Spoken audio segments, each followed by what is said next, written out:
Baik, Assalamualaikum, selamat siang semuanya. Ketemu lagi dengan saya Rama.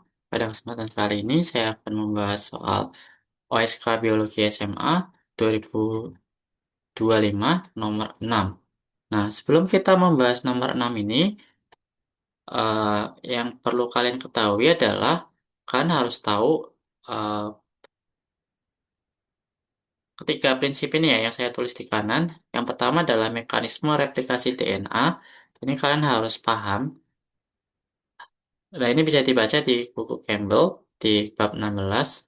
Lalu, yang kedua, kalian harus paham mekanisme transkripsi itu seperti apa. Dan ini juga bisa dibaca di Campbell di bab 17. Dan satu lagi, kalian harus paham konsep operon yang bisa dibaca di bab 18 Campbell. Nah, kalau kalian sudah baca dan ya agak paham, nah berarti kita bisa bahas soal ini. Oke, nomor 6. Sistem CRISPR-Cas telah dikembangkan oleh bakteri sebagai mekanisme imunitas terhadap serangan faga. Faga itu virus ya. Akan tetapi, fenomena evolutionary arms race memicu faga untuk mengembangkan protein anti-CRISPR atau ACR. Diagram di bawah memperlihatkan cara kerja dari dua jenis protein ACR ini, yaitu ACR-LF6 dan ACR ACR-IF6 dan ACR-IF9. Nah, jadi yang pertama, di gambar pertama, eh, seharusnya kalau nggak ada anti CRISPR, proses sistem CRISPR-Cas itu kayak gini. Jadi ada target DNA, kemudian di sini ada cascade, lalu di dalam cascade ini ada eh, RNA.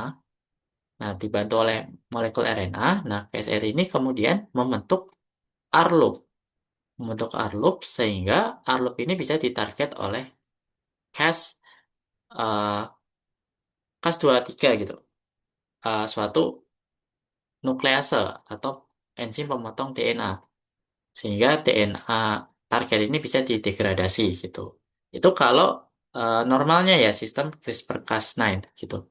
Nah, tapi kalau ada anti CRISPR yaitu ACRIF6, ACRIF6 ini akan memblok pembentukan R loop dengan cara berikatan dengan cascade. Sehingga kalau R loop tidak terbentuk, maka target DNA ini tidak bisa didegradasi gitu. Nah, kemudian yang kedua, ini juga sama. ACRIF9 itu memblok pembentukan R loop pada DNA target dengan cara berikatan dengan cascade. Tapi ternyata kalau untuk yang ACRIF9 ini, pengikatan dengan cascade ternyata bisa membuat cascade berikatan dengan DNA non-target gitu. Nah, itu bedanya ACRIF6 dan ACRIF9. Oke, langsung ke pernyataannya. Yang A, arah aktivitas nukleolitik Cas23 searah dengan pergerakan DNA polimerase pada template saat replikasi. Nah, jadi untuk menjawab yang A, kalian harus tahu uh, ke arah mana pergerakan DNA polimerase. Nah, jadi kita bahas sedikit ya. Oke, jadi kira-kira ini adalah gambaran proses replikasi DNA ya. Jadi kira-kira seperti ini terjadinya ini masih awal ya saat uh, baru terbentuk gelembung replikasi kan. Nah,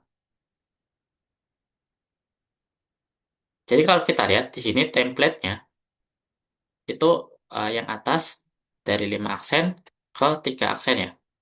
Berarti karena DNA itu antiparalel, maka ini kan arahnya ke kiri ya. Sintesis DNA barunya di leading strand itu ke arah kiri. Nah, berarti uh, ujung awalnya itu 5 aksen dan menuju ke 3 aksen. Jadi arah sintesis untai DNA itu 5 aksen ke 3 aksen. Itu arah untai DNA barunya. Berarti kalau template-nya ya dari 3 aksen ke 5 aksen ya. Kalau kita lihat dari template-nya. Kira-kira gitu. Nah, ini prinsip yang sama juga berlaku untuk replikasi untai yang bawah ya. Untai yang bawah kan template-nya dari 3 aksen ke 5 aksen. Berarti sintesis untai DNA barunya ke arah kanan. Sehingga di sini juga 5 aksen ke 3 aksen gitu. Oke, paham ya prinsipnya ya? Arah untai DNA barunya 5 aksen ke 3 aksen. Tapi template-nya itu 3 aksen ke 5 aksen ya. Gitu. Nah, yaudah kita lihat di soal ya. Arah aktivitas nukleolitik. Kas 23. Oke. Oke, jadi kalau kita lihat gambar ini, kas 23 ini arahnya ke kiri ya. Nah, arahnya ke kiri mengikuti template dari 3 aksen ke 5 aksen. Nah, berarti sama ya arahnya dengan replikasi DNA. Replikasi DNA juga sama. Arahnya kalau kita lihat template-nya dari 3 aksen ke 5 aksen gitu. Berarti pernyataan A ini benar.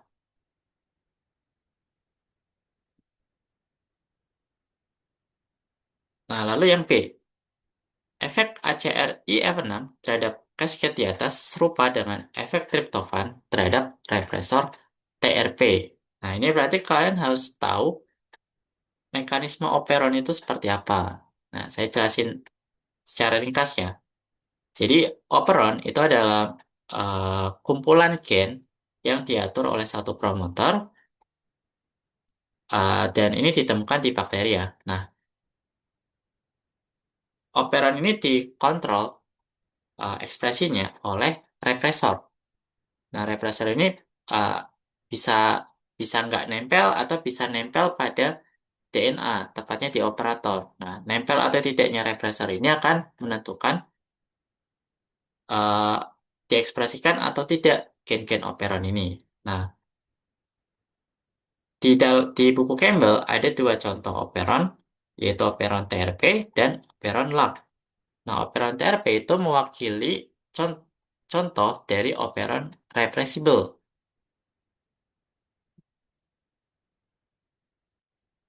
Nah, operan reversible itu operan yang seperti apa?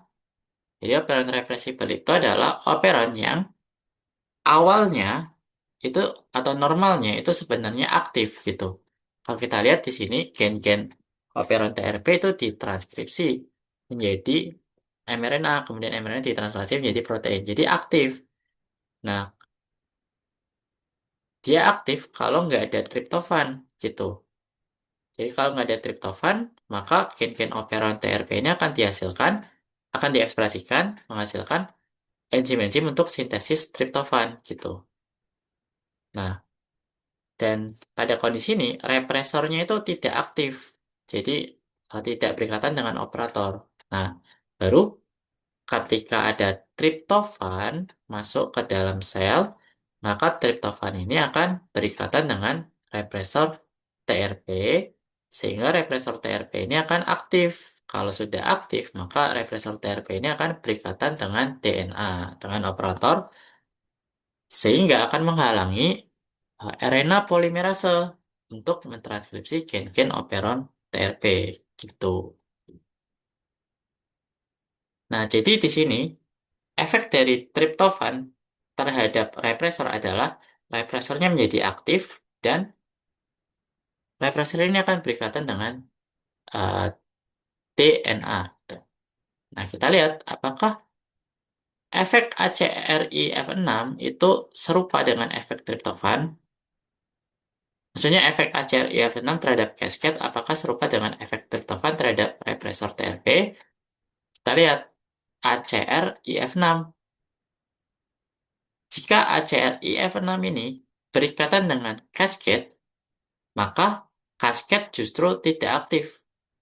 Tidak aktif sehingga tidak bisa berikatan dengan DNA target. Nah, ini kebalikan dari efek triptofan ya. Kalau tadi triptofan kalau nempel di represor, represornya jadi nempel di DNA, jadi aktif. Nah, ini bertolak belakang ya. Sehingga pernyataan B jadi salah, tidak serupa, tapi malah bertolak belakang. Gitu. Oke, kemudian yang C. Struktur seperti R-loop juga dapat ditemukan di proses transkripsi. Nah, ini juga kalian harus tahu proses transkripsi itu gambarannya itu seperti apa sih? Oke, kita lihat R-loop dulu ya. Oke, R-loop itu apa sih? Kalau dari gambar ini, R-loop itu terbentuk ketika DNA target itu kebuka. Kedua untainya kebuka, kemudian salah satu untainya itu berikatan atau nempel dengan molekul RNA gitu. Ini R-loop gitu. Nah, kita lihat proses transkripsi.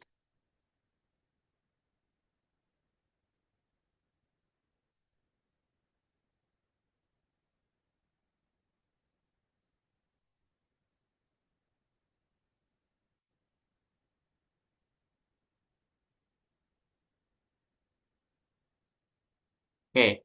Nah, proses transkripsi itu juga mirip. Jadi selama transkripsi, RNA polimerase ini akan membuka untai kedua untai DNA ya kira-kira seperti ini kebuka. Lalu di salah satu untainya itu ada RNA yang nempel karena kan RNA ini sedang disintesis gitu. Jadi sama ya tadi ya seperti R-loop struktur struktur yang ada di transkripsi ini ya mirip ya dengan R-loop tadi sehingga pernyataan yang C itu benar ya. Struktur seperti R-loop juga dapat ditemukan di proses transkripsi. Oke.